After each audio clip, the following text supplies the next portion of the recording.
qu'est-ce que vous faites là? Bah, je fais du Wim Hof. L'eau elle est à 8 degrés.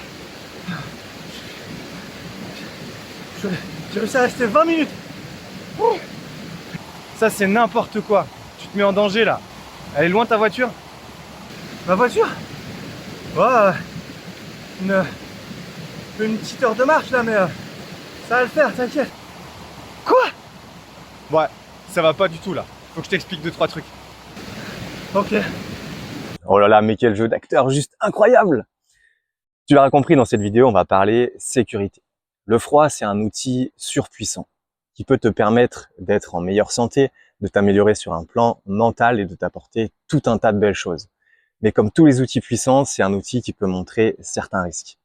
Ce qu'on va faire ici, c'est voir tout ce qui va pas dans le petit clip que tu as vu au début. Dans ce clip-là, j'ai voulu te montrer tout ce qu'il faut pas faire. Ok? Allez, on y va. Donc tout d'abord, ce qu'il faut que tu t'assures, c'est d'être en bonne condition physique pour pouvoir pratiquer le froid. Il y a assez peu de contre-indications, des pathologies cardiaques majeures, défaillance rénale, épilepsie, grossesse et spasmophilie. En gros, c'est les cas principaux où tu vas t'abstenir de pratiquer le froid et tu pourras trouver d'autres formes de pratiques hormétiques pour t'améliorer. D'un point de vue général, si tu es capable de faire un petit peu de sport et d'aller faire un sauna, ça veut dire que tu as les bonnes conditions physiques pour faire du froid. Donc, quasiment tout le monde. En cas de doute, évidemment, ce que tu vas faire, c'est toujours te référer à l'avis de ton médecin traitant. Reste bien jusqu'à la fin de cette vidéo parce que je te propose un autre clip où toutes les consignes de sécurité, elles sont respectées parfaitement. Allez, on entame la première partie de cette vidéo où je vais te donner toutes les consignes de sécurité du point de vue de ton environnement et de l'endroit où tu choisis d'aller pratiquer ton bain froid. Donc déjà, petit rappel, faut pas tout mélanger. On fait pas les respirations Wim Hof dans l'eau, d'accord? Dans l'eau, on utilise une autre forme de respiration pour rester en maîtrise, rester en contrôle, qui n'a rien à voir avec les exercices de respiration Wim Hof que tu vas faire au chaud et au sec, s'il te plaît. Première règle de sécurité, c'est pas forcément la plus facile à respecter, mais dans l'idéal, dans un monde idéal, je sais que c'est pas toujours possible, mais dans un monde idéal, on est toujours accompagné. On y va au moins à deux et on fait son bain pendant que l'autre surveille et on change après. Ce qui va être super important que tu surveilles aussi, c'est la praticabilité du terrain. Tu l'as vu dans le clip du début, quand je sors de l'eau, j'ai froid, je tremble, je commence à perdre un petit peu mes moyens et là je me rends compte qu'il faut que je remonte le talus que j'ai réussi à descendre facilement quand j'avais mes chaussures et quand j'étais réchauffé. Une fois qu'on s'est refroidi, les choses elles deviennent beaucoup plus difficiles. On perd de la dextérité et surtout on perd de la clarté mentale. Et c'est là qu'il peut se passer des accidents bêtes. Donc tu vas t'assurer de pouvoir accéder, rentrer et sortir de l'eau facilement. Au niveau de tes affaires, tu vas éviter de tout foutre en vrac. Pareil, quand tu sors de l'eau et que si jamais tu commences à trembler ou que tes mains elles répondent un peu moins bien, eh ben ça va être compliqué d'aller retrouver qui va où, quoi, comment. Si tu avais enlevé tes chaussures à l'arrache, s'il faut redéfaire les lacets pour pouvoir les enfiler et tout. Non. Ce que tu fais, c'est que tu prévois 5 secondes pour te demander comment est-ce qu'il faut que je pose mes affaires pour pouvoir me rhabiller de la manière la plus facile possible. Donc moi, ce que j'aime bien dire, c'est poser ses affaires dans l'ordre inverse où on va les remettre. Ça peut paraître tout simple, tout bête, c'est des conseils vraiment de bon sens. Mais si tu sors de l'eau et que sur ton tas d'affaires, en premier, tu as ta serviette, ensuite tes vêtements et ensuite tes chaussures, eh ben, t'es tout bon. Au niveau du contexte aussi, des fois, on voit des spots de baignade et ça arrive un peu d'improviser. Si tu pars faire une randonnée et que à 1 heure de marche, eh ben, tu trouves un joli spot de baignade, tu as peut-être envie de te dire, ouais, là j'aimerais bien y aller. Mais pose-toi la question de savoir est-ce que tu vas être capable de gérer le retour. Une fois qu'on s'est refroidi, encore une fois, les choses elles deviennent assez difficiles. Et si tu prolonges ton exposition au froid et que tu as beaucoup de marches à faire par la suite, n'oublie pas que quand tu sors de l'eau, tu continues à te refroidir un petit peu. Donc, prête attention à ce que ton moyen de retour il soit quand même assez proche. Normalement, tu fais pas ça. Mais si tu te baignes tout seul, assure-toi de au moins prévenir quelqu'un et en plus d'avoir ton téléphone à proximité. Ce qui peut être intelligent de faire, c'est de ne pas mettre les mains quand tu es dans l'eau. Pourquoi?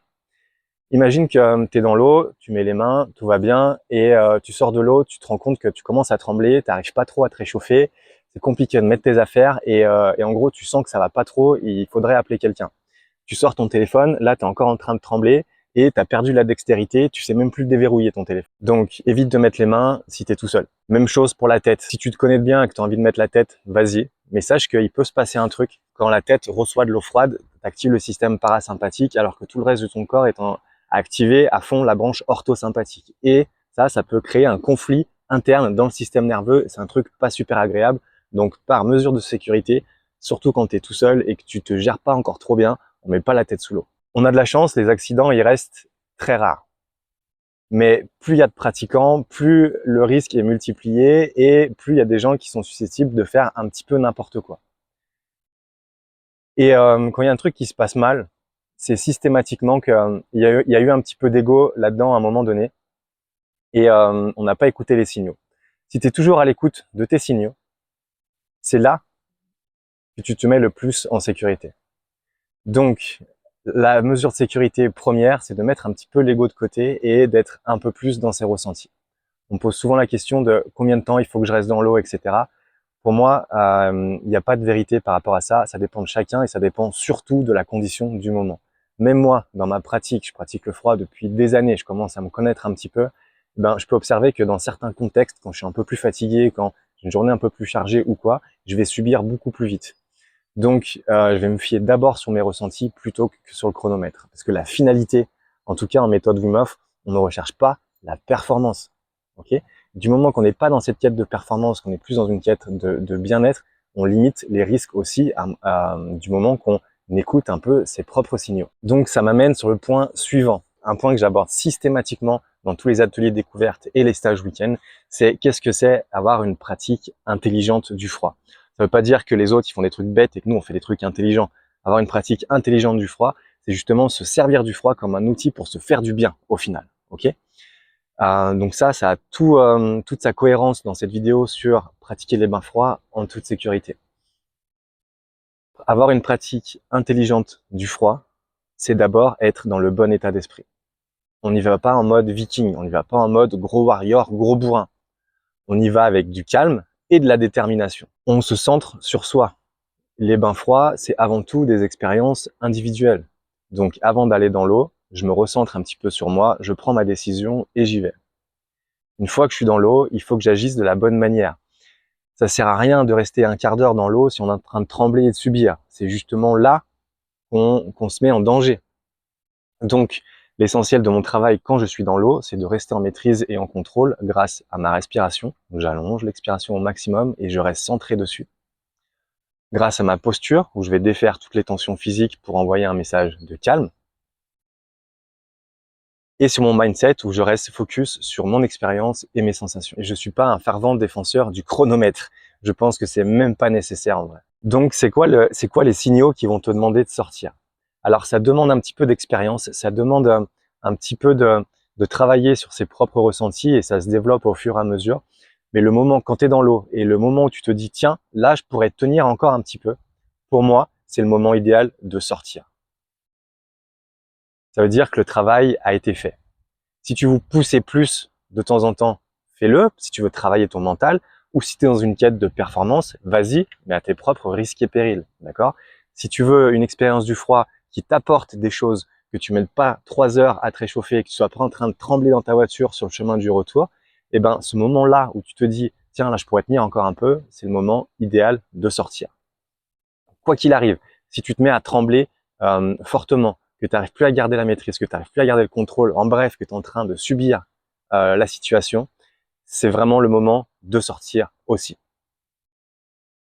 Et quand tu sors de l'eau, il faut pas, surtout pas, se jeter sur les vêtements chauds et aller se mettre dans la voiture avec du chauffage. Pas tout de suite, ok? Il faut vraiment que tu insistes sur une phase de réchauffement.